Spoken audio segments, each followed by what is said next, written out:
Hello my friend, kembali lagi bersama aku, Iboy, fans legendaris dunia sepak bola. Dunia sepak bola kembali berduka. Usai mantan pemain timnas Prancis, yakni Jean-Pierre Adams dikabarkan meninggal dunia.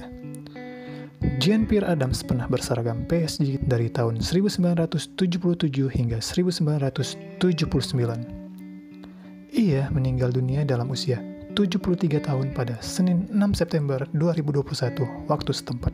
Sebelum Iboy lanjutin kisahnya, jangan lupa untuk klik subscribe dan nyalakan loncengnya.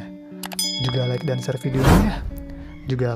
videonya ya my friend. Juga silahkan tulis di kolom komentar untuk request cerita dari momen sepak bola yang ingin Iboy ceritain ke kamu. Jean-Pierre Adams lahir di Dakar, Senegal pada 10 Maret 1948. Adams lahir dan besar di Dakar sampai usianya 10 tahun.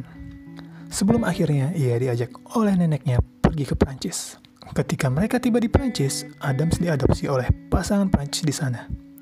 Selama studinya, Adams bekerja di pabrik karet lokal dan dia mulai bermain sepak bola di beberapa klub lokal di daerah Loiret. Adams mulai bermain dengan Entente BFN pada tahun 1967 sebagai striker, dengan membawa timnya menjadi runner-up di Championnat de France Amateur sebanyak 2 kali. Pada tahun 1970, ia menandatangani kontrak bersama dengan Nimes, dan terus bertahan di Divisi 1 selama 9 musim lamanya. Puncak karirnya adalah waktu ia main buat Nice dan Paris Saint-Germain. Karena tubuhnya yang kokoh, Adams merubah posisinya dari seorang striker menjadi seorang pemain belakang yang tangguh. Pada tanggal 15 Juni 1972, Adams melakukan debutnya untuk tim nasional Prancis hingga 1 September 1976. Total, ia memperkuat timnas Prancis sebanyak 22 kali. Selama membela timnas Prancis, ia berduet bersama Marius Tresor di lini pertahanan Les Bleus, di mana mereka dijuluki La Garde Noire atau palang pintu hitam yang sangat kokoh. Hal itu diakui oleh pemain sekelas Pele dan Franz Beckenbauer.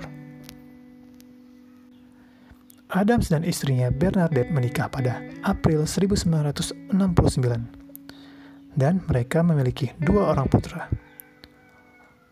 Setelah pensiun, Adams mengikuti kursus kepelatihan yang rencananya diadakan selama 1 minggu. Namun, di hari ketiga, ia menderita cedera ligamen yang pecah. Hal itu mengharuskannya dirawat di rumah sakit untuk menjalani operasi pada 17 Maret 1982 di Rumah Sakit Edward Heriot di Lyon. Namun, karena adanya pemogokan massal di rumah sakit tersebut, dokter yang seharusnya melakukan tindakan kepadanya tidak ada di tempat. Adams bisa saja menunda operasi tersebut. Namun, pihak rumah sakit tetap menawarkan operasi dengan tim dokter yang tersedia. Namun naas gak bisa dibendung. Karena kekurangan tenaga medis, dokter yang menangani Adams juga harus menangani 8 pasien lainnya. Karena gak fokus, kesalahan dibuat oleh ahli anestesi. Dia salah menyuntikkan jenis anestesi ke Adams, dan membuat Adams menderita bronkospasme yang membuat otaknya kekurangan oksigen, dan Adams pun mengalami koma. Pasca kejadian tersebut, Jean-Pierre Adams gak pernah sekalipun terlihat sadar, dan ia mengalami koma yang panjang. Pada pertengahan tahun 1990-an, ketika pengadilan mengadili kasus tersebut, baik ahli anestesi dan tim yang menangani operasi Adams diberikan hukuman percobaan selama 1 bulan dan denda sebesar $815. Istrinya, Bernadette, adalah arti dari setia yang sesungguhnya. Dia terus memenuhi kebutuhan Adams dan menolak untuk melakukan euthanasia pada suaminya. Bahkan, Bernadette selalu sabar dan percaya suatu hari nanti suaminya akan siuman.